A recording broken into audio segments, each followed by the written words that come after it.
ఇక చూడు ఒకసారి మా గురువు ఇక్కడ చెప్పింది కదా, ఇది చెప్పినాక మీకు మంచి మంచి సబ్జెక్ట్ చూపిస్తా. బీసీ ఉద్యమ జోషట పల్లెల్లో జోరు అందుకున్న బీసీ మూవ్మెంట్ అంట. ఇక నేనేమంటా అంటే, పల్లెల్లో జోష్ తెచ్చిండు కదా మా తీర్మార్ మల్లన్న పటేల్ గారు, మా గురువు గారు. తెలంగాణలో 12,729 ఉన్నాయి, ఎందుకంటే ఎక్కువ యావరేజ్ 12,000 వేసుకోరే. అట్లీస్ట్ అంటే మూమెంట్ తెచ్చింది నువ్వే కాబట్టి చెప్తున్నా. గురువుగారు తమరే ఈ బీసీ మూమెంట్కి కర్త కర్మ క్రియ, అమ్మైనా నాయనైనా ఏదైనా అన్నీ నీవే అని చెప్పుకుంటావు కాబట్టి నేను అదొక చిన్న ప్రశ్న.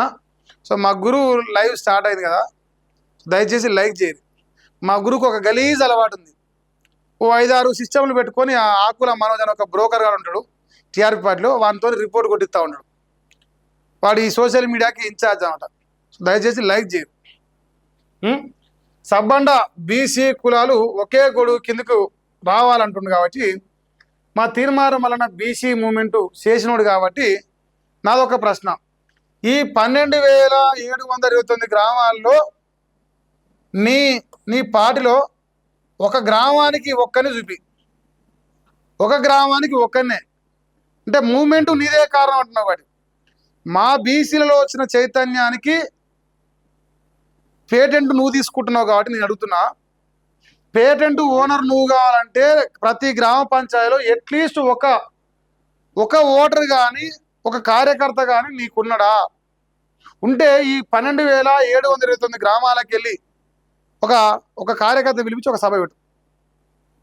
నేనేమంటున్నానంటే, మంది కూర్చున్న పిల్లలు మన పిల్లనట్టుగా బీసీలలో వచ్చిన చైతన్యానికి నువ్వు పేటెంట్ ఎట్లా తీసుకుంటావు?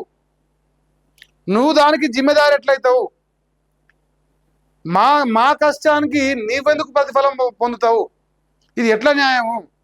సో మా తీర్మానం మన గురువు గారు అడుగుతున్నాయి. లేకపోతే 12,729 గ్రామ పంచాయతీలలో అట్లీస్ట్ ఒక సర్పంచ్ క్యాండిడేట్ అంటే తీసుకురా. మూమెంట్ నువ్వే కారణం అయితే, నువ్వే కారణం కాదు కాబట్టి చెప్తున్నా ఈ ముచ్చట. ఇక రెడ్లు వెలమల నాయకత్వంపై పెరుగుతున్న అసంతృప్తి అంటుంది కదా. ఇగో ఈ నాయకత్వం గురించి ఇది తక్కువ మారితే అంత బాగుంటుంది. మా గురువుగారి చరిత్ర మొత్తమే రెడ్లు వెలమలే, ఇక వేరేది ఏం లేదు.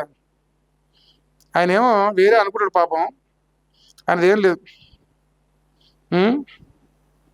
ఏం కథో మా గురువుగారు పాపం ఆయన ఏదో నడిపిస్తున్నాడు. ఈయన ఈ ఫోటోలో ఉన్న రెడ్డి అయినా విలమైనా మీరు చెప్పరే జరా. రెడ్లు వెలమల నాయకత్వం అంటారు. నిన్ననేమో కాంగ్రెస్లో ఉన్న ఉత్తమ్ కుమార్ రెడ్డి గారు చూపించాను కదా, ఇవాళ మీకు ఇంకొక ఆయన చూపిస్తా. ఈయన మైనంపల్లి హనుమంతరావు అన్న. మా చింతపండు నవీన్ గారు ఎట్లా దండం పెడతారు తెలుసా? ముద్దుగుంటుందా కొన్ని పోస్టులు మనకి. మా మల్లన్న గారు చాలా వింతగా ఉంటుందంట ఆయన లెక్కలు. ఇది ఫోటో.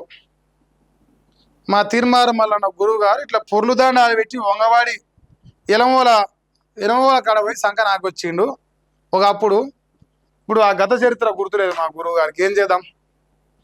సో గత చరిత్ర గుర్తులేదు. ఇప్పుడు రెడ్డు అన్నాడు కదా, టీఆర్ఎస్ అయిపోయింది, ఇప్పుడు కాంగ్రెస్, బీఆర్ఎస్, కాంగ్రెస్, ఇంకా బీజేపీ అన్నీ అయిపోయినాయి, ఇంకేం లేవు కొత్తగా. భువనగిరి సభ తర్వాత మారుతున్న పరిణామాలు. నేను అదే అడుగుతున్నా, సభకు ఊళ్ళకెళ్ళి ఒక్కరిని వచ్చినా అని చూపి. తెలంగాణలో ప్రతి గ్రామ పంచాయతీకి వెళ్ళి ఒక్కడైనా నా సభకు వచ్చానని ప్రూవ్ చేయి. ఊరికొక్కడే మూమెంట్ నీదే అప్పుడు. ఇక ఏ 2-3 రెడ్లు కలిసినా మన మల్లన్న బీసీ ఉద్యమం పైన చర్చ పెడుతున్నాడ. మల్లన్న పాదయాత్ర పైనే టెన్షన్ అట. బీసీ సమాజం ఇక్కడ ఒకటవుతుందని బెంగట. ఇది కాదు నేను చెప్పనా, ఏ 2-3 కూర్చున్నా తీర్మారు మల్లన్న ఎమ్మెల్సీ గెలుస్తాడా పీక్తాడా అంటారు. ఏ 2-3 కూర్చున్నా తీర్మారు మల్లన్న పాదయాత్ర చేసేది ఎమ్మెల్సీ గెలవాలన్న లక్ష్యంతో అంటారు. ఏ 2-3 కూర్చున్నా తీర్మారు మల్లన్న ఈసారి బరాబరుగా బీసీలే ఓడగొడతాడని అంటారు. మనం ఓడగొచ్చే పని లేదు భయ్, వాళ్ళే ఓడగొడతారు. ఆయన దొంగ పనులు, ఆయన లంగ పనులు, ఆయన బీసీలను ఎట్లా మోసం చేస్తున్నారు, ఎట్లా అన్యాయం చేస్తున్నారు బీసీలకు, బీసీల పేరు చెప్పి ముదిరాజును ఎట్లా మోసం చేస్తున్నారు, బీసీల పేరు చెప్పి ఎట్లా యాదవులను మోసం చేస్తున్నారు, ఎవరెంతో వారికంతా నినాదాన్ని ఎట్లా తుంగలో దొక్కుతున్న తీర్మానం వలన ఒక మున్నూరు కాపు బిడ్డ అని చెప్పేసి యావత్ తెలంగాణ సమాజం ఏ ఇద్దరు ముగ్గురు కూర్చున్నా మాట్లాడుకుంటున్నది. ఎవరెంతో వారికంతా అనుకుంటా జనాభాలో తక్కువ ఉన్న కులమైన నీ కులం ఎట్లా ఈ పదవులు పొందుతాను అంటారు. తీర్మార్ మల్లన్న గారు దయచేసి తమరు చెప్పాలి, నేను చెప్పిన ఏ అంశమైనా తప్పని ప్రూవ్ చేయగలుగుతావా? ఎవరెంతో వారికంతా అనే నీ పార్టీ సిద్ధాంతం ఏదుందో అది తుంగలో దొక్కినవా లేదా? బీసీలలో అత్యధిక కులమైన జనాభాలో అత్యధిక కులమైన మా ముదిరాజు కులానికి ఎందుకు నువ్వు అధ్యక్ష పదవి ఇవ్వకూడదు? ఇస్తే తప్పేంటి? ఇస్తే జరిగే నష్టం ఏంటి? నీ కళ్ళు ఓరుస్తలేవా? ఇప్పుడు తిడతలేనా నేను? తిడుతుండు ఓకే, తిట్టడం బంద్ చేసిన పో, నీ మీద ప్రేమతోనే సబ్జెక్టు మాట్లాడదాం.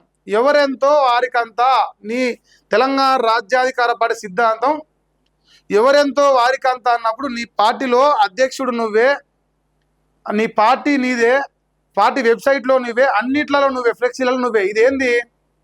ఎవరెంతో వారికంతా కాదు, అంతా నాకే అన్నట్టున్నది. తీర్మార్ మల్లన్న గారి మీ యొక్క సిద్ధాంతం ఎట్లుందంటే ఎవరెంతో వారికంతా అని బీసీలను మోసం చేస్తూ రెడ్లు వెలమైన బూతులు తిడుతూ మళ్ళా బీసీలలో మా వాటా దొంగిలించిన రెడ్లు వెలమన తర్వాత మరో దొంగ తీర్మార్ మల్లన్న కనిపిస్తున్నావు. అట్లా నీ సిద్ధాంతము నీ పార్టీ లైన్ నువ్వే పాటించకపోతే నిన్ను మేమెట్లా నమ్మాలి? ఇది కదా నా యొక్క పాయింట్. ఇవన్నీ విషయాలు నేను ఒక ఛానల్కి ఇంటర్వ్యూ ఇచ్చిన.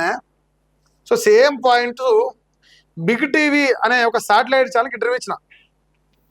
బిగ్ టీవీ అనే ఒక శాటిలైట్ ఛానల్కు మన నరసయ్య తాతకి ఇంటర్వ్యూ ఇచ్చిన.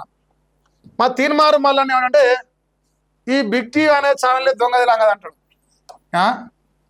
నేనేమంటున్నా, ఇప్పుడు తీర్మార్ మల్లన్న తెలంగాణలో బిగ్ టీవీ అనే ఛానల్ ఒక దొంగ ఛానల్, ఒక లంగ ఛానల్, వీళ్ళంతా కలిసి కుట్ర చేస్తున్నారు నా మీద, నేను సంసారిని, నా అంత పత్తికించలేదు, నా అంత పతివతే లేదు అని చెప్పేసి అంటున్నాను.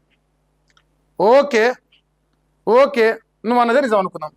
బిగ్ టీవీ అనేది లంగ దొంగ ఛానలే. బిగ్ టీవీ అనే దానికి ఏ పర్మిషన్ లేవు. తీర్మార్ మల్లన్న ఇన్వెస్టిగేటివ్ జర్నలిస్ట్ కాబట్టి, మా తీర్మార్ మల్లన్న ధర్మాత్ముడు కాబట్టి న్యాయము ధర్మము లెక్కలు మాట్లాడుతుండు. నేను దాన్ని సమర్థిస్తున్నాను, నేనేమి తప్పు పడతలేను. మరి బిగ్ టీవీ ఛానల్ ఒక లంగ ఛానల్, దొంగ ఛానల్, అది బీసీలకు వ్యతిరేకమైన ఛానల్ అన్నప్పుడు ఇదే బిగ్ టీవీ ఛానల్కు తీర్మార్ మల్లన్న ఏం చేశానో ఒకసారి చూపిస్తాను మీకు. ఇది బిగ్ టీవీ ఛానలే కదా, వేరే వాళ్ళది ఏం కాదుగా. పాపులర్ వీడియోలు కొడితే ఈ దొంగ, ఈ లంగ ఎవడా? ఈ దొంగ లంగ ఛానల్కి ఇంటర్వ్యూ ఇచ్చిన దొంగ కూడా ఈయన తీర్మార్ మల్లన్న కాదా? అయాల తెలియదా? నీ దగ్గర ఉండేదేమో సంసారది, నేను దాటిపోతున్నావు అది వ్యభిచారవుతుందా? నీకు డప్పు కొడుతున్నావు అది సంసారది, నిన్ను ప్రశ్నిస్తేనేమో వ్యభిచారవుతుందా? చెప్పబోయా. రేపు ఏ భూమి మీద ఎవడు మాట్లాడిన వాడు లంగే అయితే అందరు లంగలైతే నువ్వు ఒక సంసారవా? తెలంగాణలో 4 కోట్ల మంది నువ్వు అందరు లంగలే, మీరు ఒక సంసారవా? ఈ ఆకుల మనోజ్ అని ఒక బ్రోకర్ గారు రోజు సోషల్ మీడియా కొట్టిన డప్పిదే కదా. అందరూ లంగలే, తీర్మార్ మల్లన్న ఒకటి సంసారం ఎట్లా చెప్పాలి? నువ్వెట్లా సంసారం అవుతావు? మరి ఈ లంగ దొంగ ఛానల్కి ఎందుకు ఇంటర్వ్యూ ఇచ్చినావు? ఎందుకు వాళ్ళ ఛానల్లో నీ వీడియో ఉన్నది? దానికి పర్మిషన్ లేవని తెలిసి ఎట్లా పోయినావు సిగ్గు లేకుండా? పర్మిషన్ లేవు, దాని ఓనర్ లేడు, అంతా రేవంత్ రెడ్డి ఛానల్, రెడ్డిల ఛానల్, ఎలమూల ఛానల్ అనుకుందాం. సిగ్గి లేక వాళ్ళ ఛానల్ పోయి ఎందుకు ఇంటర్వ్యూ ఇచ్చినావు? సిగ్గి తప్పి. బీసీల ఛానల్ లేవా తెలంగాణలో? చెప్పాలి. ఇప్పుడు ఏ గాడిద వస్తే ఆ గాడిద మీకు ఎక్కుతా, గాడిద వస్తే గాడిద ఎక్కుతా, గుర్రం వస్తే గుర్రం ఎక్కుతాడు. అలా గుర్రం లెక్క కనిపిస్తుంది, ఇలా గాడిద లెక్క కనిపిస్తుంది. మరి నువ్వు అసలైన అడగాడిది అని నేను అంటున్నా. ఎందుకంటే అడగాడిది లెక్క నోటికి ఏది వస్తుంది మన అడగాడిది? నువ్వే కదా ఇంటర్వ్యూ ఇచ్చింది. మరి నేను ఇస్తేనేమో తప్పైంది, నువ్వు ఇస్తేనేమో కరెక్ట్ అయిందా? బుగ్గ వలిగింది, గ్యాస్ పోయింది, గాలి పోయింది. ఈ లంగపాన్లు బంద్ చేయి, ఈ లలిత కళ్ళని చూసి ఇందానికి వచ్చిన. సో గురువు గారి మీద ప్రేమతో చెప్తున్నా, గురువు గారు తమరి ప్రయత్నాలు బంద్ పెట్టరు. మీకున్న ఏకైక మార్గం దాడి చేయడం ఒక్కచే. దానికి కూడా తెలంగాణ సమాజం మొత్తం చాలా వేచి చూస్తుంది. ఎప్పుడెప్పుడా తీర్మార్ మల్లన్న ఒక దొంగ తెలంగాణలో బీసీలను మోసం చేస్తూ బీసీల పైన దాడులు చేసిన ఎవిడెన్స్ బయటకు వస్తుందా మహేష్ గాడ్సే రూపంలో ఎదురు చూస్తుంది సమాజం. సో దాన్ని ఆ ఎవిడెన్స్ కానీ నేను కూడా అడిగున్నా, అవునా కదా?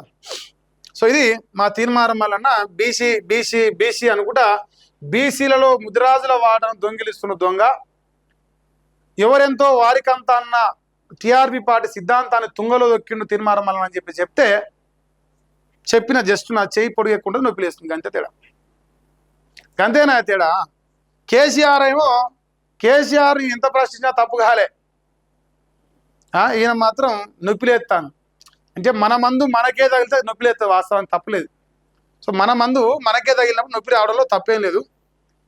ఇక ఏమో చేసి 2020లో అధికారం మాదే అంటుండు. ఎట్లా? సో మా మున్నూరు కాపు బిడ్డలు కూడా చెప్తున్నా, మీ కులంలో చెడగుచ్చిండు మా మల్లన్న, చెడగుచ్చిండు, మీ జాతి పరువు తీస్తున్నాడు. మీ జాతికి ఒక మంచి పేరున్నది, అన్నం పెట్టిన జాతి మీది, కానీ ఇలా సున్నం పెడతాడు మీ జాతి పేరు చెప్పి బీసీలకు. సో అందువల్ల మీ జాతి పరువు పోతుంది, దయచేసి గమనించుకోవాలి.